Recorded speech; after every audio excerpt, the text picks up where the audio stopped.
What is up, you beautiful happy hustlers out there? Kerry Jack here, and I hope you are having a super blessed day. And we have a doozy for this episode of the Happy Hustle Podcast because we are doing a live fireside chat with none other than Mr. Hazen Audel, who is the presenter for National Geographic's hit show, Primal Survivor, truly one of my favorite shows. It's on Disney Plus right now. You could check it out. He's a biologist, he's a conservationist, he is a happy hustler, living his dream, getting paid to travel around the world to go to amazing places and do some of the most epic challenges and just immerse himself with indigenous people and learn their cultures, their ways, and how to be happy within the hustle. And he's really passionate about helping you just immerse yourself in nature and then become a better steward of nature, become a better steward of your community, and become a better human in the process. We're gonna be diving into this episode of the Happy Hustle Podcast. Do you want blissful balance in your personal and professional life?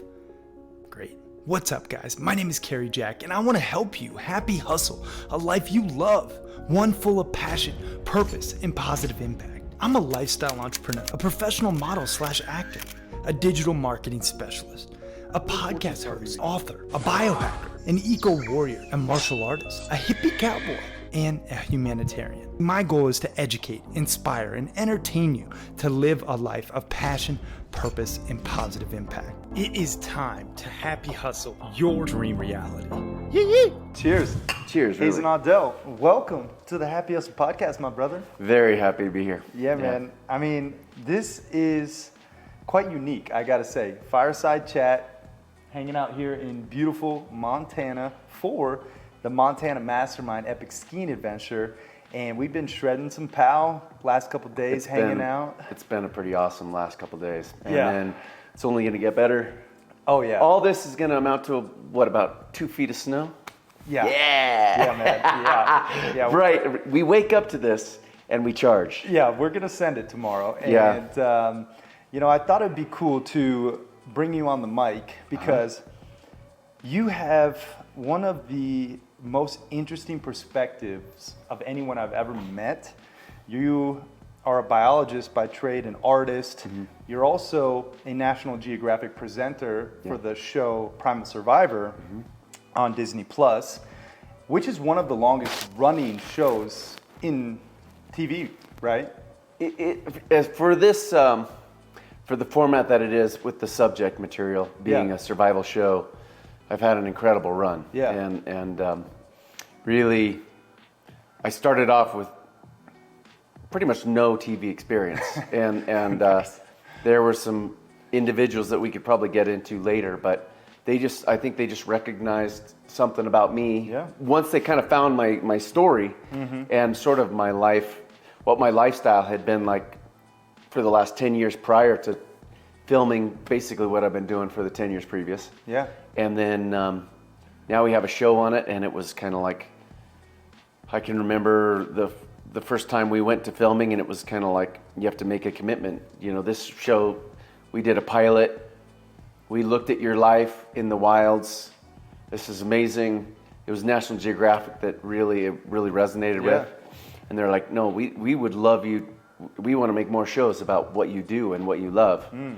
And so it was like, wow, okay, well, this is a lifelong dream that I never thought I could ever have. And so it was like, okay, well, I got to just drop everything that I had tried to develop in my life that was more realistic and probably practical. And then here it was like, well, this is my dream. I got to just do it, whether it flops or not. This is the lifelong opportunity. And then here we are, like 10 years later, able to do that. Which is, I don't think there's anybody that they've just picked up off the street and then it's got. We have 10 years of programs from all over the world. At least I'm proud of it. I'll say that. Yeah. Heck yeah, man. And I want to echo a point because you said something, and that's really why I wanted to bring you on the show, truly, is because you're a happy hustler. Like, you put the happy in your everyday hustle, and you're doing something you love, and you're getting paid for it. Yeah. And it's don't tell some people they don't tell them that I'd probably do it for free. But don't tell those people. Yeah, don't tell Nat Geo that. Like, yeah. he would do it for free. I need beer money. Yeah, beer money. Yeah. No, but like that's really what I'm all about. Is I burnt out as a tech entrepreneur, as you know. We talked about it. You've been all over the place. I think you've worn a lot of hats. Yeah. Sure have. And now I know I currently look like a 70s porn star, but I am not wearing that hat. You subtly brag about what you got going on there, and I'll put you in your place right quick. So we may or may not do some manscaping on the show today. So yeah, we're in this very awesome place that you got us here with this male bonding mastermind event. You know, because we bonded, and it's been awesome up on the hill, and then we're all here. Amazing talent that you've amassed. Is the guys that you have here are just like, I'm picking up every word that they have, and they're all from different walks of life. It's been awesome. But yeah, I mean, you try to show off your mustache and stuff. And there's mirrors in this place, which I haven't been to a place this nice for a while. I looked at myself, I was like, man, I'm looking bushy. I need to, yeah. Yeah, well, we'll see what happens. Subtleties for later, but I do want to kick things off with a bang, truly. And you have traveled all over the world. Yeah. And pretty much every continent, you have learned from the indigenous people. And that is something rare. Like, a lot of people will travel, but they don't really actually experience the culture and, you know, learn the language or eat the food or, you know, just actually dive deep into what's happening. And you have. And I want to ask you, what do you think the Western world can learn from the indigenous people? Well, it would be a lot to ask for someone to try to glean everything that I've been fortunate enough to experience. Yeah. But and I don't think there's a lot of people that kind of roll like I do. I think I've done a lot of traveling with zero anticipation that it was going to be fun. You know, there's a lot of places that have just been really fascinating. Yeah.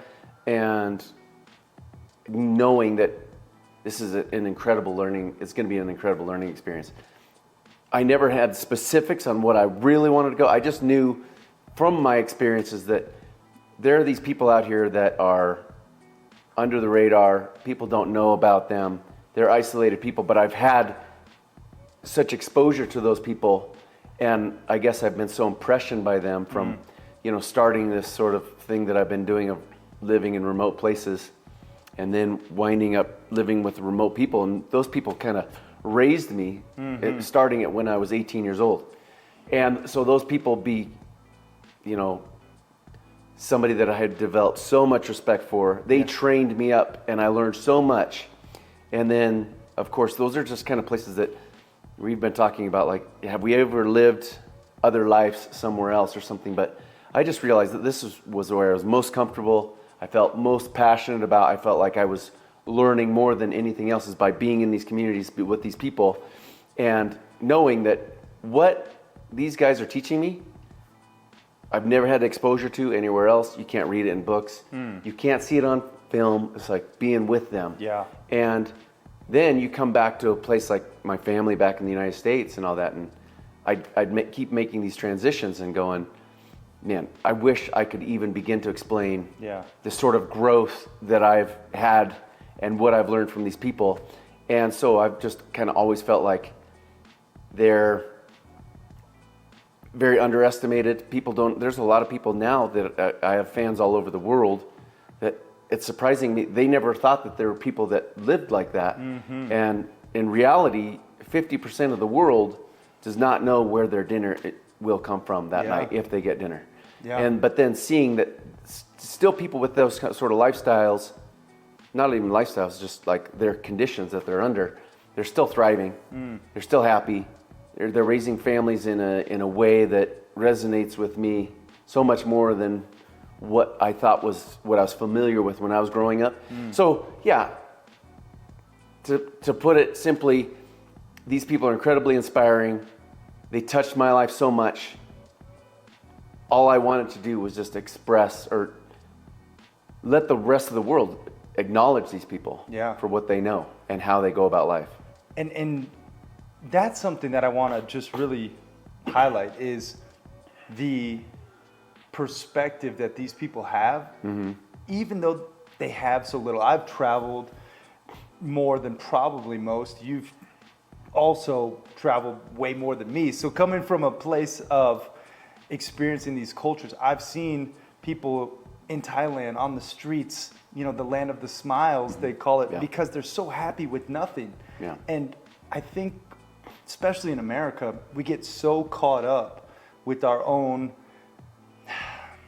I don't want to say selfish gain, but truly like our personal prerogatives and how we push forward for amassing wealth and this abundance. And really, we think that's going to lead to happiness. And that's a hot topic, this money and happiness and the correlation. But you and I can both attest to the fact that happiness truly is cultivated from meaningful relationships, epic experiences, right? And just being in the moment. And it's a choice, happiness. How would you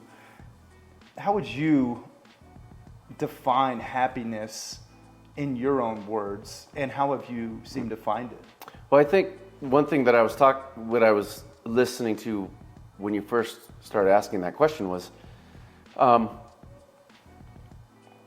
we all kind of roll with what's familiar with us. We are all epic example. We're products of our environment. And so we just deem what's normal right now, you know, in this mastermind event, you know, we've been talking a lot about, you know, the importance of, you know, making money or being successful, but we have to make sure that that money isn't a distraction for what. It's amazing that we're alive. We get to breathe. We get to adventure.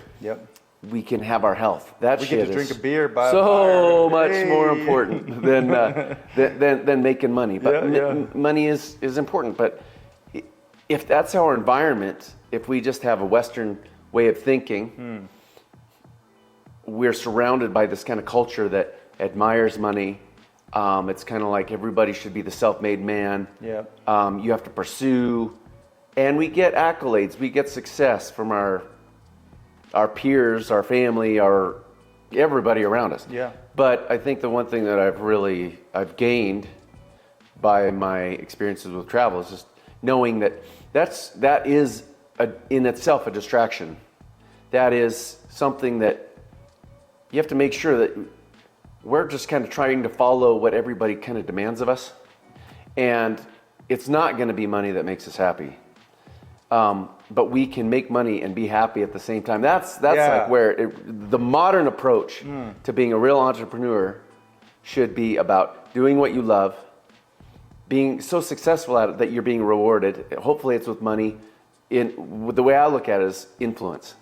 Like, I want to be really influential. Money can help me be influential, but also like exposure. I have a television program. I get to reach a lot of people. Millions and millions. Am I reaching my potential? That's where I'm with a bunch of entrepreneurs right now that are hustling. They demand a lot from themselves. They have a vision, and they're very capable. And then they also have the skills to be able to see, like, all these people come from different walks of life. They have different strategies. They have different failures and successes, and everybody's learning from that. But everybody kind of has their own little take on it. But at the end of the day, we're out here charging in the snow. We freaking love it. We love making friends. I mean, I've been exposed to you guys. I've known you for a while, but all the other people here that are here at the mastermind, we're on like day 3, 4. They're going to be lifelong friends, though. You know, and so I guess my take on it, when you're saying I have a sort of a unique outlook on it, is acknowledge that I don't want this money to be a distraction. I don't want this pressure coming from a Western standard, a Western world, being that, I have to be this incredibly high-functioning person. A high-functioning person is a moneymaker or something like that. I don't want to be like that. I want to be successful and know that without distraction, I have my health. I'm totally inspired. I have an ability to influence people. And I want that. My hustle is how can I do that better and better all the time? Yeah. And, you know, I think of this quote from Tony Robbins. He says, success without fulfillment is the ultimate failure. And you mentioned influence. Mm-hmm. And I think a lot of people out there, they reach some level of quote unquote success, but ultimately they're unfulfilled because they don't have influence or impact. Right. And a positive impact at that. Right? And it is cliche. I get it. Everyone out there, we know, you talk about passion, you talk about purpose, you talk about it, having a positive impact. It gets a little cliche. I get it. But that is really what life's all about, is putting the happy in your everyday hustle, but actually having a positive impact in the process. Right. So I'm curious, Hazen, for you, what is the impact that you truly desire? Well, with me is, I think we're all born with gifts. You know, I was a teacher for 10 years, public high school. Nice. Public high school biology teacher, art teacher. I was that guy. And but don't get me wrong, I was skateboarding to class and stuff. Still, you know, I still have my own. Totally see I had my own shtick, you know.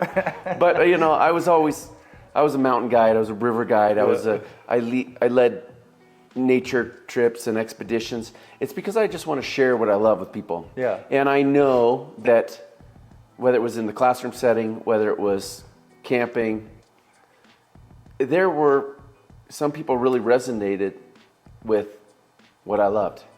And then they got exposed to something that they may have never been exposed to. All of a sudden, wow, they realize it's so easy to be outside. It's a whole world of something to enjoy. That's what I love sharing. Do I have an agenda to change the world? Nah, I mean, I want to make the world a better place. Yeah. But I also recognize as a teacher, it's like, it's not about changing the world. Like, some of those kids is just that one kid's life. Yeah. And you could change their world. And that's what I love. And, you know, whether they just leave me when they graduate, if they graduate, but if they go on their own life, that's fine. Some of those are lifelong friends too. And that's something that I can always be reminded of, like my contribution. So I do love that. And I want to keep doing that. Yeah. You know that, and that's, and a lot of it too is, I recognize that there aren't a lot of people that love nature. There aren't a lot of people that are going to roll like I do. Yeah. But I do want people to recognize what their gifts, whether they're a musician, whether they're an athlete, whether they're a people person, whether they're a helper, whether they care for people, whether they're a healer. You know, everybody's got that. How are they going to be able to find their natural gift and let it blossom? And how can they share that with others? Yeah. And that's when you're happy. And it is so incredibly important to be making money, to be able to pay the bills. Yeah. And it sucks. You know, it's not my favorite thing, but I can't change the world in that way. Yeah. But I can try to. I think, and that's what you're doing, is you're trying to guide people to say, hey, do what you love, and how can you do it as best as you possibly can? I mean, and that is, I think, what life's all about. If you're going to do something, do it 110%. But this is you're talking about a career, you know, it's not like, yeah, a hobby, that's fine, but try to make that into something that you just love. So you love waking up and you're stoked to get to work. Exactly. That's the big thing, and that's why so many people suffer in the United States, is they're just trying to do it because it was the easiest thing. They recognize it's mundane. 30 years later, when they're at the retirement party, it's like they get rewarded because they had the least amount of sick days compared to all their other colleagues. That would just... Can I swear? Yeah. Oh, God, that would fucking suck. And I've been there. Yeah. You know, I've been eating the cake, and it's like, yeah, that's what you...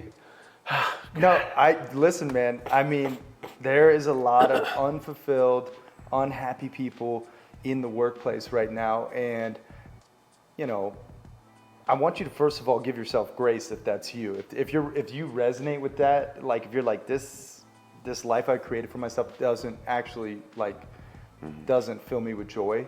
And let's be honest, there's some shit that you've done and that I've done that kind of sucks. We all have to, and those are learning experiences. Yeah. But if you stay in that furrow, that does suck. And there's you try to organize your life so a lot of us were responsible for families. Yeah. We feel like we don't have a choice but to do this drudgery. Yeah. And that's like, how can you still be able to pay the bills but still develop as a person and get to where you really want to be, what fulfills you? Because we only have our one life that we know of, and we got to make it. At least in these meat suits, right? Yeah, exactly. Yeah, and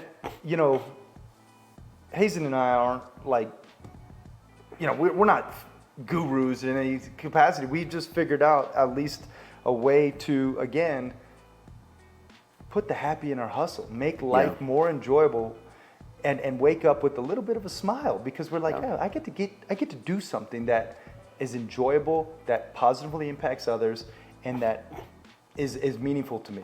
Mm-hmm. And I think, a lot of people out there don't have that. Mm-hmm. And, for you, I know one of the big things that makes you smile is nature and being out in nature. Yeah. I mean, you have done some of the gnarliest shit I've ever even can fathom. There's a lot of TV personalities out there, and they are one person when the camera's on, and then they're another person when it's off. Yeah. And you're just straight up real, like both on and off. Obviously you got to embellish some things for TV. I mean, you got to play the game a little bit, but it wasn't like they were looking for a guy to fill my shoes. Yeah. And if you watch the program, you'll see I'm under some pretty challenging conditions a lot, and I might look super uncomfortable. That's the understatement of the year. Okay. But it's like, anybody that works with me and they're out there and they see me in my element, that is my element. Yeah. I get beat up. I get the shit kicked out of me. You get rocked. But I do love it. Yeah. I'm a sicko because I love it, because I'm growing. I'm doing what I love. Like, here's an example. Like, from about 18 to, God, it's still today, but let's face it. When I had the opportunity, like, can I just go to South America and go look for reptiles and go look for bugs? Like, I would go some of these places, these destinations, to find this certain specific species. I'm a real nerd. I wanted to see that one specific weird species of snake, and it would take 2 weeks of maybe being able to get there. It has to be done during the wet season. You're right. It's writhing with mosquitoes. You're going through mud. And I may have had girlfriends at that time, and I wish you'd take me traveling. No, that's a recipe for disaster. Yeah, you don't want to go. Nobody wants to go do that. No. But I do. Like, I want to do what it takes to get there. Yeah. I don't care how it is. And I have this laser focus on that. And there was no money to be made in finding that snake. But I loved it, And I just kept doing that. Yeah. But fortunately, I followed my heart with everything that I did all that time. And it resonated into this, like, it came to fruition somehow in what I get to do now. And that's, it's been badass. Hell yeah. It's been really cool. And so the suffering, I don't even pay attention to that. And, there might be some people that want to, since this show is the top rated show for National Geographic and all that, it's so great. That's a big feather in my hat. And there are people from all over the world trying to have another show that's like it. And it's like, awesome. Find that person that loves to do it as much as me. Yeah. And I'll watch it. Yeah. But I don't want to watch, I don't even have a TV, because there are these shows and there are these guys doing it, and they just don't love it. No, and you could tell. Yeah, and I don't even care if they're all that good at it. If they love it, man, it's like I'm cheering them on. Yeah. That's what I want for people. Well, and you just outline a true point that I live by, and it's being unapologetically yourself. And that is what I hope every happy hustler and aspiring happy hustler out there hears from that story, because you were unapologetically yourself consistently. and you embraced the suck, which is, I don't know how many parasites you've had, but I'm finding new ones all the time. Imagine. I can only imagine because like you are in it, and we're talking wrestling anacondas, swimming with crocodiles. We're talking catching poisonous frogs. Like, you have done it all when it comes to nature. But the thing that I really respect is that you actually appreciate nature.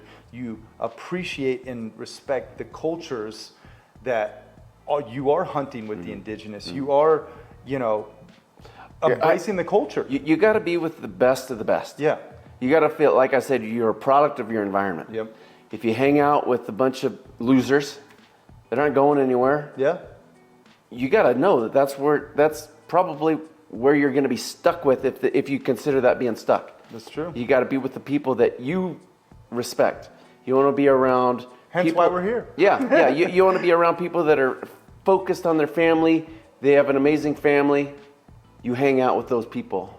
You want to hang out with people that are the best skier. You want to be an awesome skier. You hang out with Hollis. Badass skiers, yeah. That guy. Hollis We're going Carter, fast, but he's going fast, backwards. Yeah, and like waving. Yeah. But anyway, it's like you gotta affiliate with the best as much as you possibly can. Yeah. The people that you love, and for me, it's like I recognize that there is nobody writing books that's as good as that indigenous guy or gal living out there. A lot of times they're a 12-year-old kid. It's like, how the fuck do you know how to fish like that? Yeah. How do you know? Yeah. Teach me everything you know, man. I'll do whatever it takes, give man. you a Snickers. I'll go every time you go out fishing. You're only 12 years old, but it's like he's the best of the best. And that's how I want to learn. Yeah. And that's another reason why why I always wanted the show. It's like, don't underestimate anybody. Everybody out there knows something you don't know. Amen. And these indigenous people that don't have access to getting on TikTok and saying, look at how much I know. It's like they're living their world so incredibly awesome. And the talent is there. So that's where I go, where the talent is.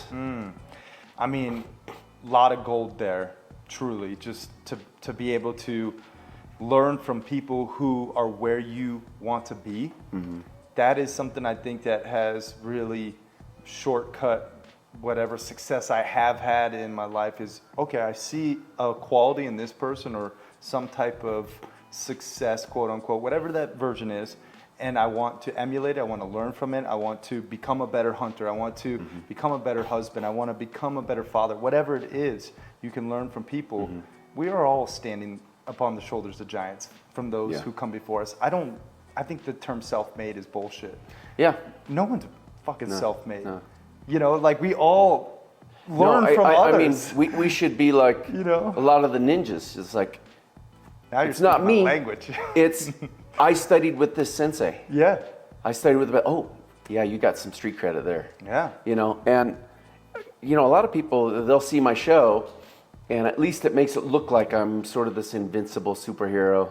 The things I know is not a superpower. Yeah. I learned it. Yeah. I'm still learning. Yeah. There are people that I feel like they don't get the attention that they deserve because they're so incredibly awesome. But yeah, they live in a hole under a trunk of a tree, but they're the very best at brain tanning a deer hide, It's like I seek those people out. I listen to everything they say. Yeah.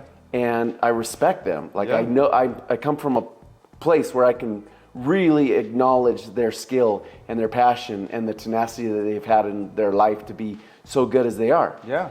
I couldn't learn what they know in my lifetime. Yeah. But spending as much time as I possibly can, whether it's a half an hour or an entire week or more, apprenticing with them, you're gleaning information, Yeah. And so I am a composition of the thousands of people that I thought were incredible. Yeah. And, you talk about nature, you talk about learning from your elders. One thing I want the Happy Hustlers to learn from you is how we can better conserve our beautiful planet, nature. That you and I so adore. You know, a lot of people, they exploit nature negatively. And we do it without thinking. Yeah, without thinking. We have unsustainable practices, even just the small daily actions we choose that seem insignificant, like using plastic silverware when you could have just brought your own spork, metal spork, right? Like little stuff. I know it's trivial, but like, I'm curious for you as a nature lover, as an active, you know, conservationist, what can everyone out there do to better protect our planet? Well, I'm a proud American. You know, As am I. I absolutely, I don't take it for granted that I was born here. Yep. I've had amazing parents, so, you know, I've had a lot of major benefits in my life. But I'm in a country of idiots. There's a lot of people, and it's becoming worse and worse because it's our culture is to kind of get on the drama of like whatever the latest news is on television, whatever is kind of like directed towards us, and all of us people are sponges to whatever we're being told. That's why we are always developing and we're always growing, but people have figured that out, so we're given total shit information. And the rest of the world understands that we can all be money makers. So we're being trained up, we're being raised as to be consumers. Okay. So we're consumer zombies in the zombie cul-de-sac. In the consumer cul-de-sac, you know. And I don't want to be like that. But I really do think that our leaders out there, they might not be in the political leaders, but the people that are controlling our minds, controlling our behavior, are trying to keep us idiots, trying to keep us stupid, and they want us to keep buying their stupid shit. And so if we do that, that is our normal. And like an example, plastic water bottles. Oh my God. That shit is like, I survived, you survived without having plastic water bottles. We used to go to the tap and we'd fill up our glass. But now we're training people to think that the water that comes out of our tap, out of our aquifer, out of the kind of water that we have a luxury of drinking out of our tap, that needs to be taken care of, we can drink that. It's amazing water. Sometimes. But we're being trained to know that to think that is unsafe water. Okay, if we're all being trained to think that that's unsafe water, and we're being trained that we have to spend money on water that's in plastic water bottles that we don't know where it comes from, pretty soon there is no reason to protect our water if nobody is going to be drinking it anyway, and it'll benefit the system because people are going to be buying bottled water. I see people that's their go-to to get water. Pretty soon it's going to be so the norm that there won't be faucets. The faucets will be shit water that we might just use to go poop in, you know, that's it. We need bottled water to wash our dishes and stuff, and it starts to become worse and worse. And then so we're being trained to be consumers, then we're being trained to just we just throw everything away. And we don't have to think about it because the magic throwaway fairy takes care of it all. Well, I go to these places where all of our shit, all of our trash is in the ocean, is on the shores. I was about 15 years ago, I was doing a bunch of biology research as a biologist on this really remote shoreline in Indonesia, the most pristine shoreline, most remote shoreline. It was untouched. I mean, if I saw dinosaurs crawl out of the jungle, it would be like, of course, you know, it was like crazy nature, you know. I got a chance to go back to that beach while I was filming a National Geographic episode. Went back there, rolling up in the boat, like, man, old memories, this is going to be amazing. You guys check it out. Got to the beach, indulged in the beach, got right past the beach and into the forest where it was wild, supposed to be wild. That was where the tide ends. As far as I could see, in the jungle was 4 feet deep of plastic water bottles. Oh my goodness. And so if you took a picture of it on a calendar, it looks perfectly fine. You're not there. You don't see what we do when we go to Shopko, when we go to all these gas stations and buy bottled water, and then we just throw it in there. It doesn't disappear. Yeah. And, you know, there's all this propaganda. Oh, yeah, I make knitted sweaters out of plastic water bottles. That does not mean a single thing compared to the hundreds of thousands, the millions of plastic water bottles that we make every day that go unaccounted for. Yeah. They just disappear. They don't disappear. They go into the rest of the world. Yeah. And we don't have to deal with it. It's the other countries that are not drinking plastic water bottles that we're impacting. So, you know, the thing that I love about indigenous communities, they're hand to mouth. They know exactly where their food comes from. They know where it comes from, so they take care of it. Like I am a proponent. I'm a supporter of hunters. People that hunt shit and take pictures of it and mount it on their wall gives me the creeps. But if they're going out there and they're participating with nature and they know where their hamburger comes from because it's deer meat or whatever, they're participating, they understand. These people are not cold stone killers. Yeah. They start to develop a relationship because they're in their environment, they're struggling with them. Yeah. And the kind of hunters that I respect, that I acknowledge, that I want to be even more like all the time, is becoming a better and better hunter, is the person that goes, yeah, I'm not out there to kill bears because I know I have so many experiences with bears. They're hairy human beings. Yeah. I don't kill my fellow man, you know? And the people that are out there that are hunting, they take care of where their food comes from. If our local grocery store, our local ice cream shop starts to close down, we're going to do everything we can to protect it. But that's not really where ice cream comes from, you know? And we need to understand that. We need to understand where our water comes from. Yeah. If we understood where our water comes from, we wouldn't be putting shit on our lawns. We wouldn't have lawns. We wouldn't have these massive parking lots where all the oil runoff goes into our water that we drink. We need to become aware, and we need to know. Indigenous people don't shit in their water. They don't hunt every single animal because they want to go out that evening and get food. And so they respect it as a being. They also respect and totally understand that they need to do that to provide for their family. Yeah. So they have hunters and gatherers that live off the land every day. You'll never see more animals around them than anywhere else in the world. Most of the world right now in the United States, you go from where we're at right now, Bozeman, Montana, and go to Bozeman, Montana and fly to New York, all the way across the country. Yeah. There's no more wilderness. Definitely not. As far as you see, it is circles of crops. Those crops, that's not nature. That's plants. It's not even in dirt anymore. It's pesticides, insecticides, fungicides, fertilizers that are keeping it going, growing, and feeding the world. And voila, we have bread.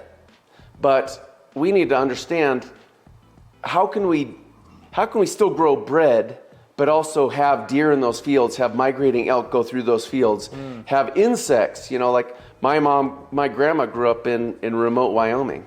She was a rancher. She knew where her food came from. Yeah. And she also knew that, you know, there were plots of land that they grew corn, they grew wheat, they grew what they could. And she used to say, she'd get on her belly when they were kids and just look at all the bugs on the ground, just like all the kinds of bugs. You go to there now, there's none of that. No. It's dust with wheat growing out of it. Yeah. There's no elk going through anymore. There's no hawberries that she used to go get to make jam out of. There's none of that diversity. It's as far as you can see wheat. And then in the rest of the world, you've got soybeans. Oh yeah, I'm going to try to help the environment by just eating soya products and then not eating. Do you understand that they're cutting down the rainforest, a place with tapirs and all the diversity of fish in those rivers, all the insects, all the migrating birds, all the jaguars, all those giant trees that grow 300 feet up in the air, that's being cut down for, as far as you can see, soybeans. So we need to have an understanding that we're humans, we are takers of the earth. How can we take any environment that we get engaged with and make it better than how we found it but having respect for nature. And I think as Americans, like I said, we're being dumbed down. Yeah. So we don't know where our food comes from. We don't know where it goes. We also are not interacting enough with nature to be able to respect it. I think it's amazing that we live in this sort of green culture where everybody's trying their best, or they're thinking they're trying to do the best, recycling, they're buying this, they're doing that. But it's kind of amazing that they care about it when they really don't know anything about it. They can go out and they know that there's a pine tree that lives out there and there's a maple tree, and so the world is full of two different kinds of trees. So every American right now listening, if you had to give them like an actual action step, because I totally agree with you, we're fucking up at our planet, like in so many ways that we don't have time to talk about, truly. Right. But I'd like to give everyone just a like an actual tangible tactic or piece to just be a better steward of our land. Yeah.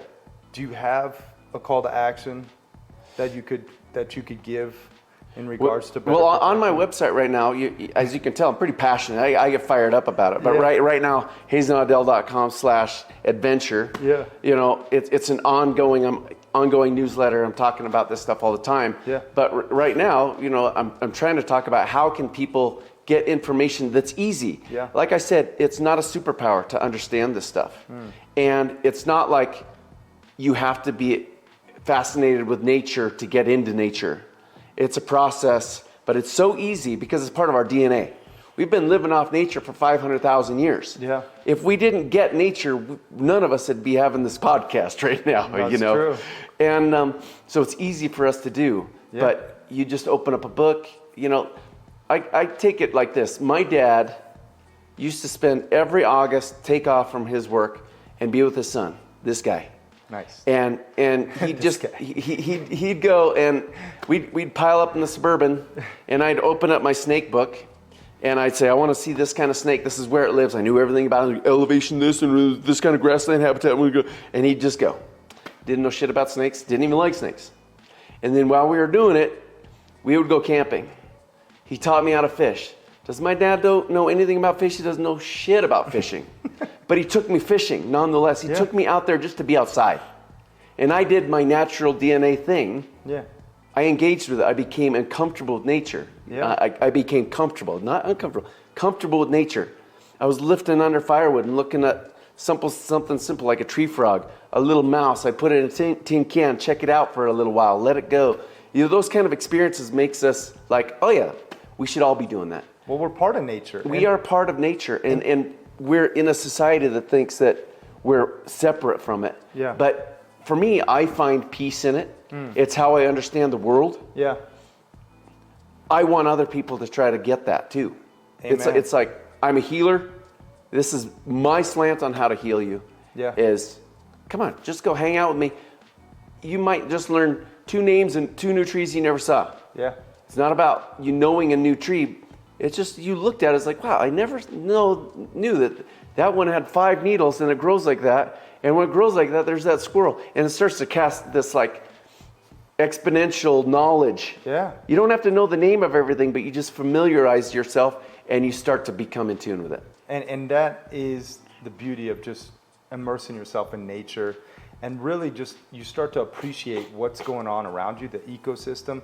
And then when you go to adventure and you really like are doing things in remote places like you do quite often, you see from a different lens, like what is really happening and how we are as human beings are just one small part in this this thing called life. So if anyone wants to check out HazenAudel.com/adventure, he does adventure advice, remote travel hacks. He's got an awesome newsletter. You guys can sign up and actually learn from the Primal Survivor himself.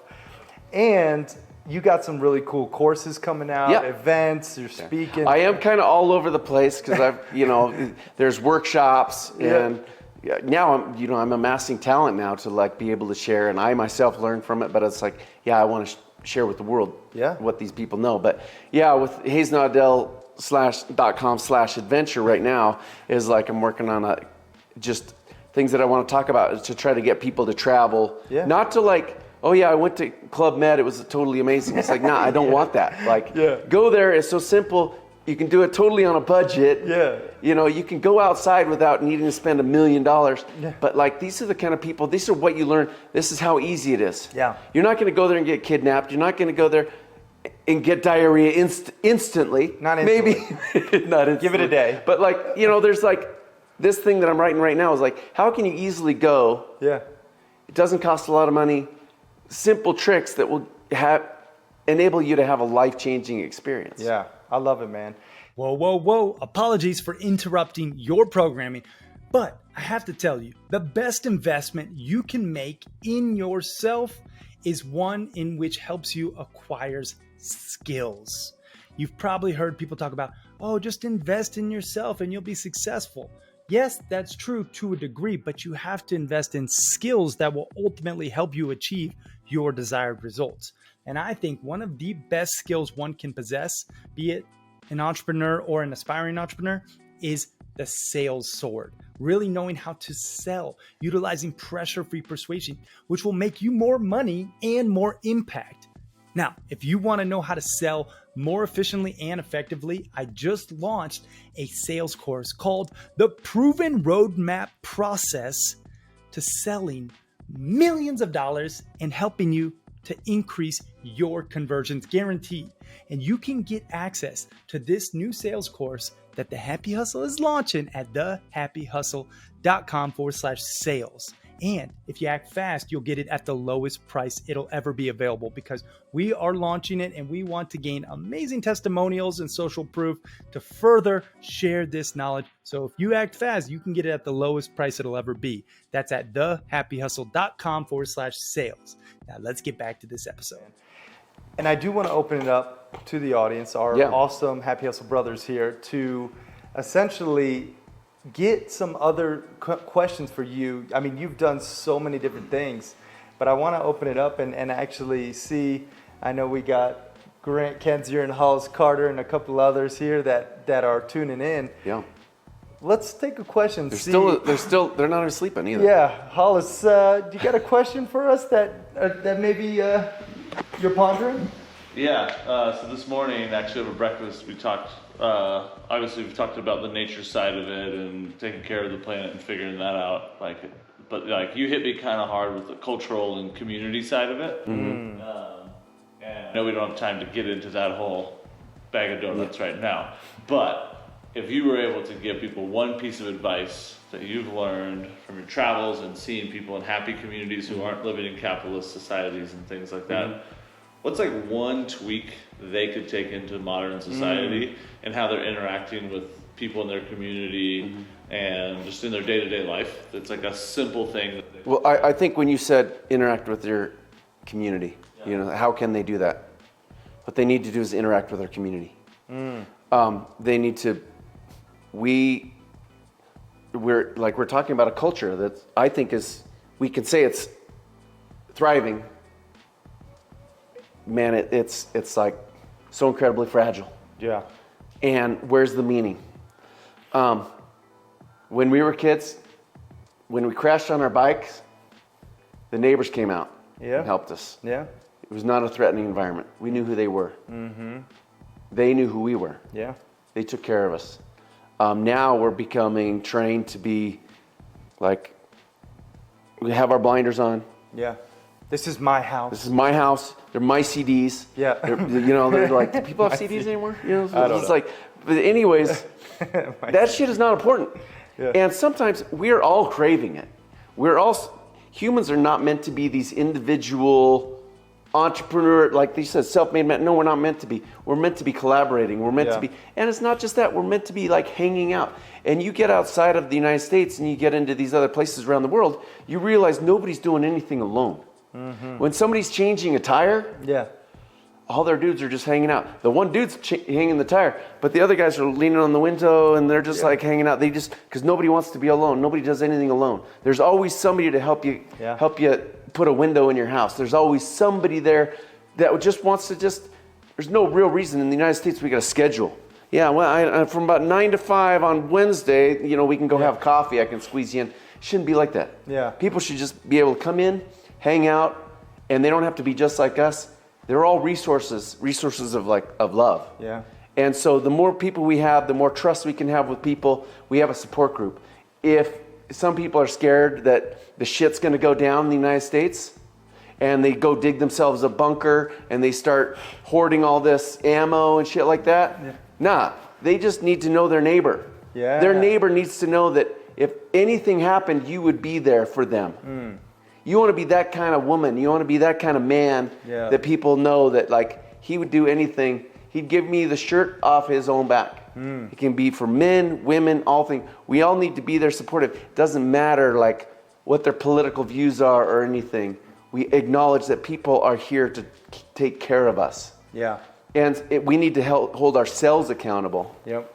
When we do that. And like I've always known in my life, the more you give, the world gives back. And preach it. And do not like strategize on who you give your love to, who you give gifts to. It will come back to you. Yeah.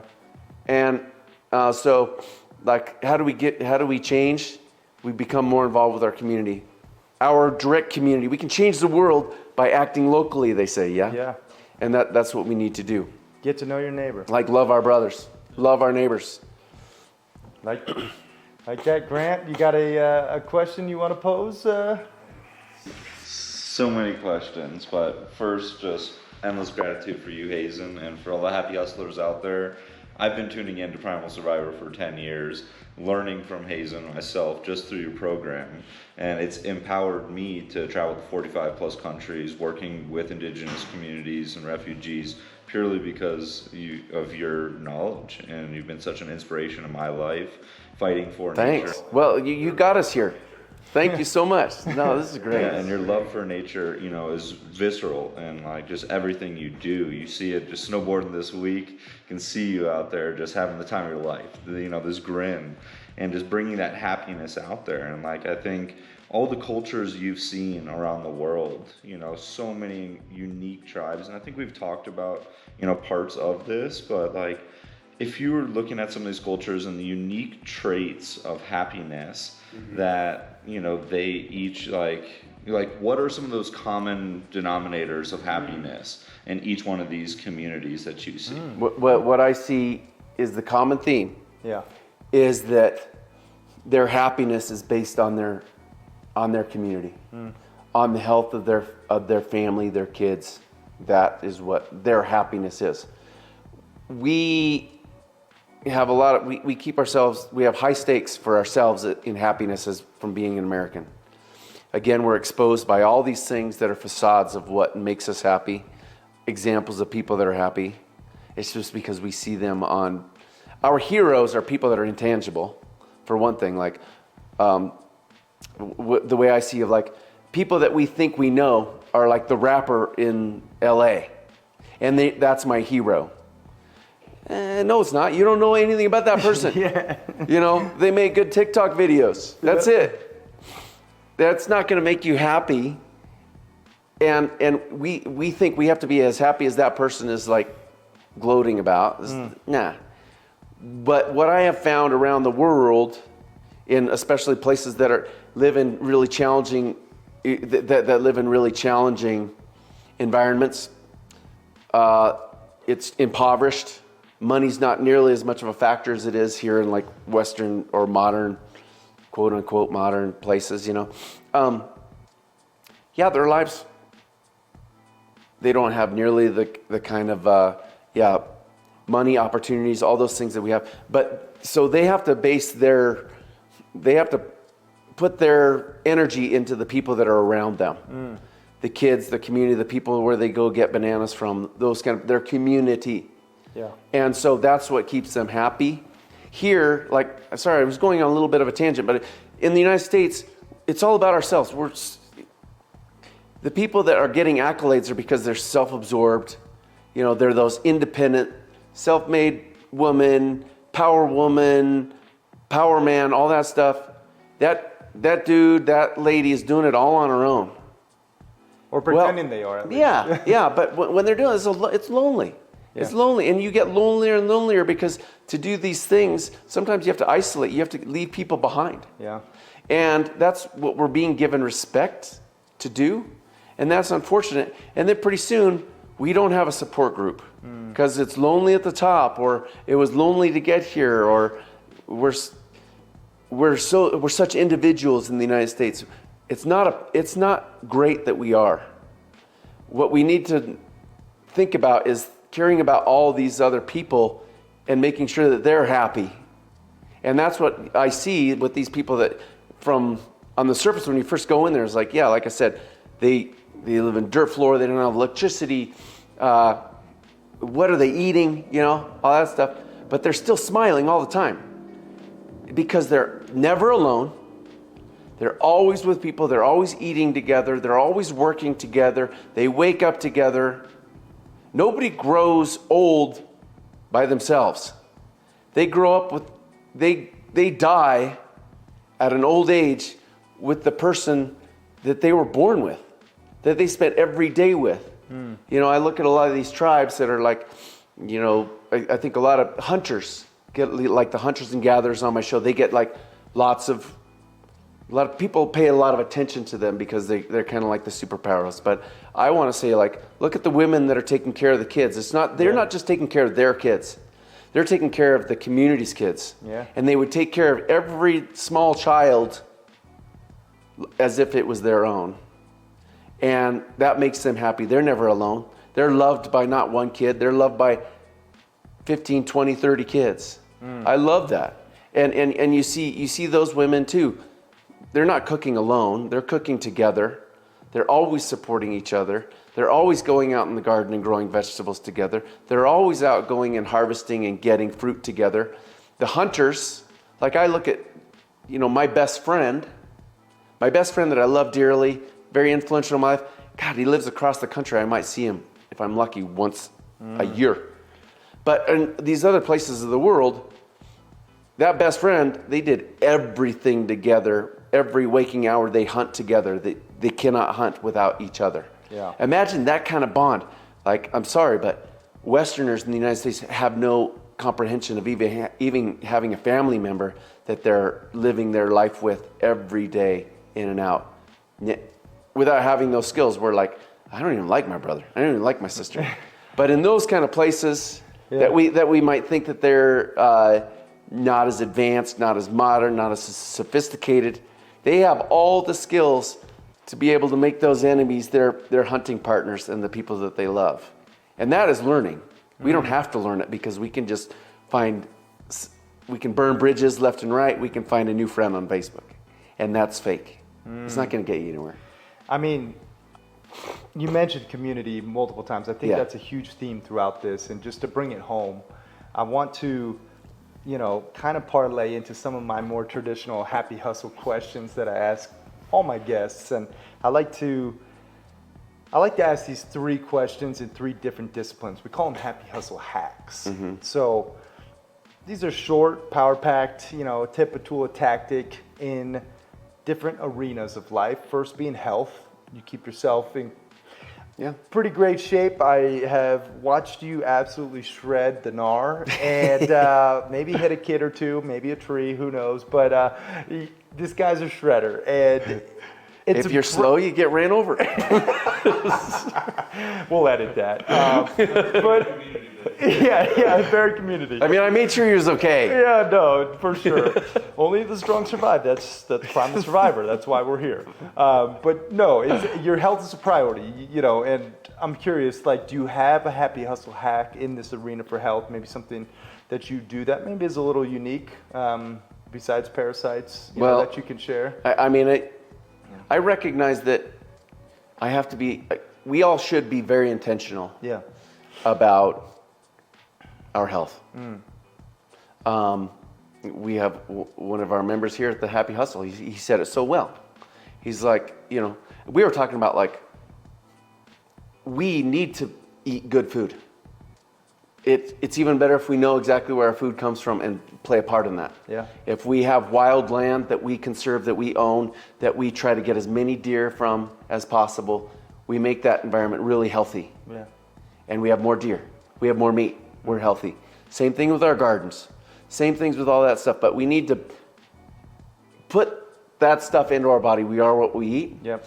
And we live in a society now where, God, rather than eating potatoes, it's just so much more appealing to eat a $3 pizza encrusted in plastic that we have to microwave. We don't know where it came from, but after a while, you start eating all that kind of food, it is who we are. Yeah. We're a microwavable pizza.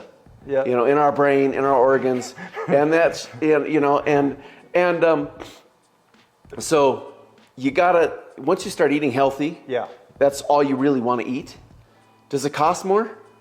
That's the problem, because you can buy a $3 pizza. Yeah. It's crazy. You can buy it, you get there on the right day, you can get a fast food hamburger for $1. I know. $1 has pickles, like plastic pickles, but it's like plastic cheese, plastic pickles. It has some sort of meat in it, and it has bread. How is that even possible? Yeah. And then yet, It's not real you food. try to get an organic apple, it's like $2 or something. Like, I get a lot more out of it. But after we start eating all this junk food, our life expectancy, you know, the preservatives might keep us alive. Is it worth living when you're obese, unhealthy, uncoordinated, filled with cancer, filled with disease, Yep. illness? Once you start developing symptoms when you're in your 40s, that's crazy. Yeah. So, Just prioritize nutrition. What what you put in your body. you need to. But I was talking about the one member that you introduced me to here at this mastermind. He said so well. He said, would you rather pay the farmer or would you rather pay the doctor? Because we're all going to be there at some day. Yep. And if we're unhealthy, we'll never get rich because it's all going to the doctor because we saved money by eating super shit pizza. Amen. You know? I love that you mentioned that. You know, it's fuel. And putting good fuel in your body is imperative. Yeah. So I love that. Let's talk about money. Yeah. Because I think this is important. You've been around people who are completely impoverished. They don't have a pot to piss in. Yep. They don't have any money, truly. And you've also been around people who have a lot of money, right? And I'm curious if you have a happy hustle hack in this arena, maybe something that you do to save or invest or spend, or something that maybe you could share with the happy hustlers regarding this money. Well, you're going to be tapping into my inner wisdom or something. I mean, I am a strange person in that, you know, I think a lot of the philosophy is you live in the present. Yeah. I believe in that. Yep. Do not dwell on the past. Yep. Learn from the past. Yep. But I do plan for the future. Yeah. So I think it's important that we need to plan on the future. Yeah. Not only financially, but again, you got to understand your resources when you're talking about the community. Yep. That's our future. Yep. They're going to be the people that are going to be taking care of us. But I try to invest in that. I try to invest in and acknowledging that, you know, me as a spry individual, able to make money because I'm willing to pick up a shovel and a hammer and I'll do what it takes to pay for food, because we live in a society now where a lot of times we have to pay for our food rather than growing our food. But so I right now I try to think about like savings. I play a little bit like I have a financial advisor with my meager stuff, and I've always never been a heavy hitter as far as making a lot of money, but my mom was very fiscal, you know, and kind of said, like, you know, fortunately she trained me on like getting Roths, getting a financial advisor, doing that. But I will also say that I am pretty, I wouldn't say I'm frugal, but I see the value in things when I can save money, and I try to like live within my means. It's so easy. Again, product of our environment. I can be around people that all have brand new trucks and thinking that my work truck is not like that. Well, I got to really focus and ensure myself, like keep cheering myself on. Like, that's not my identity. Yeah. That $80,000 truck that this dude and that dude's brother has is not my identity. I know you're looking at Austin's I am. truck right now. I'm impressed. You have some nice trucks, but mine's still it's a nice kicking. truck, I mean. But mine's still rolling. So it's like, but this is another thing that I see as a teacher. Yeah. You know, when I was a teacher and I saw all these kids that are they're getting their new jobs. Yeah. And I'm more concerned about what's going to happen with them after school. What did they take from me? How are they going to apply that if they learned anything? And man, I see a lot of kids that are like, yeah, I work at a tire store now. Once I become the manager at the tire store, I'm going to be able to buy this, and this is how I'm able to afford this really nice car. Like, by the time they got a first glimpse of money, they bought something that they couldn't afford. And then they were owned by that. Yeah. So then they worked a shitty job. Not saying a tire store is a shitty job, but they never wanted that job in the first place. They never thought that they were going to be the manager of a tire store, and that was going to be their life. Yeah. And it all started because they were owned by something that they couldn't afford. Yep. And stop trying to keep up with the neighbors. Yep. Try to develop a schematic, or try to develop an awareness of like a love for the non-material. Yeah. And knowing, like, you know, like, I guess embrace. Well, your self-worth isn't invested. It's not in your things, and I get that. It's not, and I think we can get too carried away with like being bogged down with all these things that are expensive.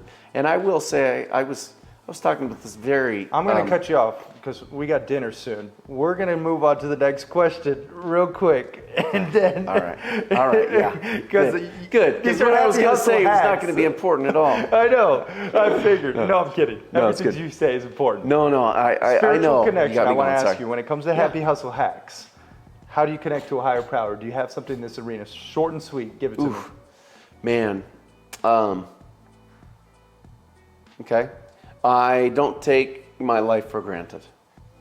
You know, I think I've been offered a lot of gifts in my life. I think a lot of it is pretty damn uncanny. I don't take my friends, I don't take my family, I don't take my health for granted.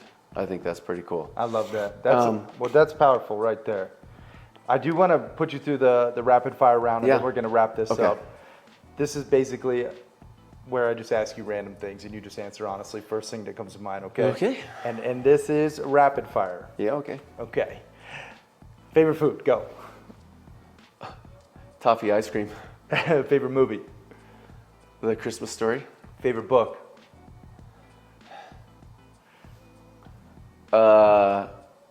Audubon Society of Reptiles and Amphibians of North America. That's a first. That's a first on the show. What's your spirit animal? An otter with wings. That's pretty epic. Best business advice. Live within your means and follow your heart. 3 things you're grateful for. My health, my family, my passions. And if you had a billboard for the world to see with your last piece of content on it, what's that billboard read, Hazen? Ooh. Tell me the billboard, like pictures of what I love, or what's a billboard? A message for the world to see. Message, man. Love thy neighbor. Ooh, that goes with the community theme. Hazen Audel, brother, I appreciate you for sharing your love, your light, your wisdom with myself and the Happy Hustlers. Man, this has been truly amazing, and I'm just so grateful to call you a Happy Hustle brother. Thanks. And I want everyone to just go check out Primal Survivor on Disney Plus. Also, hazenaudel.com/adventure, right? To get the latest and greatest from Hazen. Any other call to action or place where you want people to follow you online? Maybe Instagram. Where are you most active? Well, right now I'm developing a pretty awesome community on Patreon. Okay. You know, I've got my Instagram thing going on. I've met people from all over the world, some fascinating people, including you, which is awesome. Yeah. So Instagram, I'm pretty damn active, but really developing a tighter community where it's just not just me spouting everything. I'm really learning from people, and people kind of gravitate towards each other. It's awesome. Cool. So on my Patreon page is developing, and if something else grows out of it, I'm going to be telling everybody from Patreon. I guess that's probably the easiest way to have communication with people. Yeah, so check out his Patreon. Hazen Audel, final Yeah. question, man. What does happy hustling mean to you? Happy hustling is maintaining a vision of how you can continue to do what really turns you on. Yeah. I love it. Mic drop. Thank you all for watching and listening. We appreciate you. Peace and love. We are out. Ciao.